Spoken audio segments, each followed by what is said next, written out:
చెరువుల్లో వ్యర్థాలను జీహెచ్ఎంసీ సిబ్బంది తొలగించలేదు.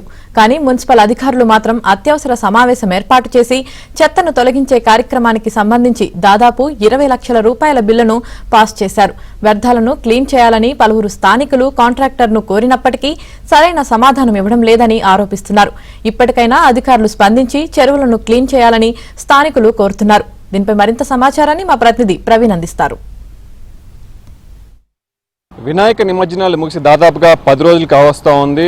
వినాయక నిమజ్జనాలు మునిగిన తర్వాత దాదాపుగా 24 గంటల నుంచి 48 గంటల్లో డెబ్రీస్ అంతా కూడా క్లీన్ చేయాల్సిన పరిస్థితి ఉంటుంది. సో అన్ని చోట్ల కూడా బేబీ పాయింట్స్ దగ్గర నుంచి జిహెచ్ఎంసీ హెచ్ఎండి చెరువుల్లో భాగంగా అన్ని చోట్ల కూడా డెబ్రీస్ క్లీన్ చేసామని చెప్తూ పూర్తిగా కాంట్రాక్టర్స్కి అయితే బిల్స్ అన్ని కూడా పే చేసినటువంటి పరిస్థితి కనిపిస్తుంది. కానీ శివారు మున్సిపాలిటీల్లో బిల్స్ అయితే చెల్లించారు, కానీ ఎక్కడా కూడా కాంట్రాక్టర్లు బేబీ పాయింట్స్లో కావచ్చు, చెరువుల్లో కావచ్చు వ్యర్థాలు ఈ రోజు కూడా క్లీన్ చేయలేదు. కానీ డబ్బులు మాత్రం జేబుల్లోకి వెళ్ళిపోయి దాదాపుగా 20 లక్షల రూపాయలకు పైగా అత్యవసర సమావేశం పెట్టుకొని కౌన్సిల్లో తీర్మానించుకొని వినాయక నిమజ్జన యాత్రలకు సంబంధించినటువంటి ఏర్పాట్ల మీద 20 లక్షల రూపాయలు చెక్ పాస్ చేసుకున్న తర్వాత కూడా దాదాపుగా 10 రోజులు గడుస్తున్నా కూడా కాంట్రాక్టర్ ఇటువైపు తిరిగి చూడట్లేదు.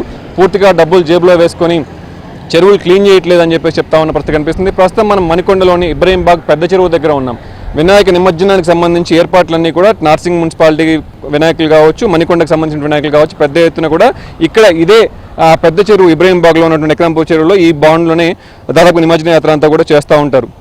సో మనం చూసుకోవచ్చు డెబ్రీస్ ఇంకా ఈ రోజు కూడా ఎక్కడికక్కడ వినాయక ప్రతిమలు కావచ్చు, చెత్తా చెదారం కావచ్చు, పూలు పండ్లు ఏదైతే ఇక్కడ నిమజ్జన యాత్ర చేసినటువంటి వ్యర్థాలు ఉంటాయో అవన్నీ కూడా ఎక్కడ పడితే అక్కడ ఉన్నటువంటి పరిస్థితి కనిపిస్తూ ఉంది. హైదరాబాద్లో పక్క చెరువుల సుందరీకరణ చేస్తున్నాము, చెరువులన్నీ కూడా మున్సిపల్ అధికారులకి, రెవెన్యూ అధికారులకి, ఇరిగేషన్ అధికారులకి, ఎఫ్టీఐలు గుర్తించాలి, సుందరీకరణ చేయాలి. ఓ పక్క మూసి సుందరీకరణలో భాగంగా పేదల మీద బుల్డోజర్లు చెలాయిస్తున్నటువంటి ప్రభుత్వం ఇలాంటి అధికారుల మీద మాత్రం చర్యలు తీసుకోవట్లేదని చెప్పేసి చెప్తా ఉన్నారు. ఇదే విషయానికి సంబంధించి మనతో మాట్లాడేందుకు కౌన్సిలర్ కూడా ఉన్నారు. ఇప్పటికీ వినాయక నిమజ్జనం జరిగి దాదాపు 10 రోజులు అయిపోయింది. బిల్స్ పాస్ అయిపోయి 20 లక్షల రూపాయల చెక్ కూడా పాస్ అయిపోయింది. సో కాంట్రాక్టర్ ఏం చెప్తున్నారు?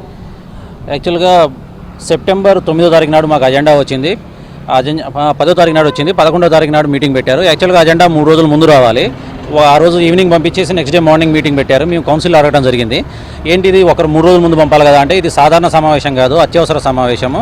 ఓన్లీ వినాయక నిమజ్జన పనుల కోసం కాంట్రాక్టర్కి నిధులు ఇవ్వడం కోసం మున్సిపల్ తీర్మానం కావాలి కాబట్టి పెట్టామని చెప్పారు. ఆ రోజు కౌన్సిల్లో కొంతమంది కౌన్సిలర్స్ కూడా మేము రిక్వెస్ట్ చేసాము, అడిగాము. మున్సిపల్ ప్రతి సంవత్సరం మేము చాలా సంవత్సరాల నుంచి అబ్జర్వ్ చేస్తున్నాము, నిమజ్జన పనులు ఎప్పుడు జరిగినా కానీ కాంట్రాక్టర్కి నిధులు ఇవ్వడం అనేది సాధారణంగా జరిగిపోతుంది.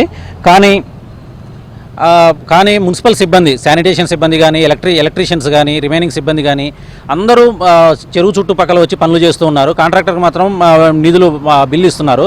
ఇది ఎలా జరుగుతుంది అని అడిగితే లేదు అంతే అవుతుంది అని చెప్పేసి చెప్పడం జరిగింది. కానీ నేను నిమజ్జనం టైంలో పర్సనల్గా వచ్చి ఒక 3 రోజులు ఇక్కడ అబ్జర్వ్ చేయడం జరిగింది. ఆ కాంట్రాక్టర్ ఒక 2 క్రేన్లను పెట్టారు, ఒక వెహికల్ని పెట్టారు. కాంట్రాక్టర్ నుంచి ఏమన్నా సిబ్బందిని పెట్టారా అని చెప్పేసి ఎంక్వైరీ చేస్తే ఒక 3-4 పెట్టారని చెప్పేసి మున్సిపల్ సిబ్బంది చెప్పారు ఆ టైంలో.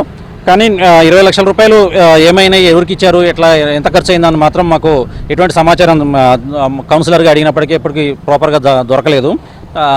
ఇంకా ఈ చెరువుని, నెక్నంపూర్ చిన్న చెరువుని క్లీన్ చేయడం కోసం 10 నెలలకు గాను ఒక కాంట్రాక్టర్, వేరే కాంట్రాక్టర్కి క్లీన్ చేయడం కోసం అని చెప్పేసి 37 లక్షల రూపాయలు కౌన్సిల్లో పెట్టారు. అతను ఈవెన్ చెరువు క్లీన్ చేయడం కోసం 37 లక్షల రూపాయలు దేనికి పెడతారు అంటే, మున్సిపాలిటీలో గుర్రపుటెక్క వచ్చినప్పుడు తన తీయట్లేదు, చెరువు పక్కన చెత్త పడినప్పుడు తీయట్లేదు, ఓన్లీ ఏదైనా కాగితాలు అవి పడినప్పుడు ఒక 3-4 సిబ్బంది పెట్టి మాత్రం చేస్తున్నారు. ఇదే క్లీనింగ్ వర్క్ని ఇంతకుముందు ఎన్జిఓ మణికొండ మున్సిపాలిటీ నుంచి 48,000 రూపాయలు తీసుకుని సంవత్సరానికి మంత్లీ తీసుకొని క్లీన్ చేయడం జరిగింది. ఈ 37 లక్షల రూపాయల్లో ఒక 2-3 పార్కులు, 3-4 పార్కులు అండ్ ఒక చెరువు కలిపి 37 లక్షల రూపాయలు ఇస్తున్నారు. ఇది ఎందుకు జరుగుతుంది, ఇంత ఎందుకు ఖర్చు పెడుతున్నారని అడిగినప్పుడు మాకు మున్సిపాలిటీలో అధికారుల నుంచి స్పష్టమైన సమాధానం దొరకపోవడం దురదృష్టకరం. జనరల్ పక్కన ఇంత సిటీ వ్యాప్తంగా చూసుకున్నట్లయితే సీజనల్ వ్యాప్తులు విపరీతంగా ఉన్నాయి, సీజనల్ వ్యాధులు. సో దానికి దోమలు ఉన్నాయి. సో డెంగ్యూ మరణాలు సంభవిస్తున్నాయి. అల్కాపూర్లో కూడా డెంగ్యూ మరణాలు సంభవించిన పరిస్థితి ఉంది. ఇది మున్సిపాలిటీలో మొత్తం, ఎస్పెషల్లీ అల్కాపూర్లో నేను ప్రత్యక్షంగా చూస్తున్నాను. ఎంతోమందికి డెంగ్యూ ఫీవర్స్ ఉన్నాయి, చికెన్ గున్యా వస్తుంది, ఫ్రీక్వెంట్గా వస్తుంది, చాలామందికి వస్తుంది. బాడీ పెయిన్స్ కూడా ఒకసారి వస్తే 2-3 నెలల వరకు అంతే ఉంటుంది. కానీ క్లీనింగ్, చెరువు పక్కన క్లీనింగ్ కానీ, లోపల ఇంటర్నల్ క్లీనింగ్ కానీ ఆశించిన స్థాయిలో జరగట్లేదు. నిధులు మాత్రం కొన్ని కోట్ల రూపాయలు కౌన్సిల్లో మేము కౌన్సిలర్లను తీర్మానం చేసేది మాత్రం క్లీనింగ్ కోసం, శానిటేషన్ కోసం, రోడ్లు క్లీనింగ్ కోసం కొన్ని కోట్ల రూపాయలు మాత్రం మేము తీర్మానాలు చేస్తున్నాం. ఆ తీర్మానాలైన డబ్బులు ఏ కాంట్రాక్టర్కి వెళ్తున్నాయి, ఆ కాంట్రాక్టర్ ఏం చేస్తున్నాడు అన్నది మాత్రం ట్రాన్స్పరెంట్గా మున్సిపల్ అధికారుల నుంచి మాకైతే సమాధానం రావట్లేదు. కాంగ్రెస్ మున్సిపాలిటీలోని ఇలా ఉంటే మిగతా పరిషత్లో ఎలా ఉందో అర్థం చేసుకోవచ్చు అని చెప్పేసి కూడా ప్రజలు కూడా విస్మయం వ్యక్తం చేస్తున్న పరిస్థితి అయితే కనిపిస్తూ ఉంది. ఇప్పటికైనా ఎవరికైతే డబ్బులు పే చేశారో ఆ కాంట్రాక్ట్ సంబంధించి అన్ని చర్యలు తీసుకోవాలి, ఎందుకు డెబ్రీస్ క్లీన్ చేయలేదు అని చెప్పేసి కూడా అడగాలి, వెంటనే క్లీన్ చేయించాలి అని చెప్పేసి, అలాగైతే కాంట్రాక్ట్లు మాట వింటారు, లేకపోతే వాళ్ళ మీద చర్యలు తీసుకోవాలని చెప్పేసి కూడా మున్సిపల్ అధికారులు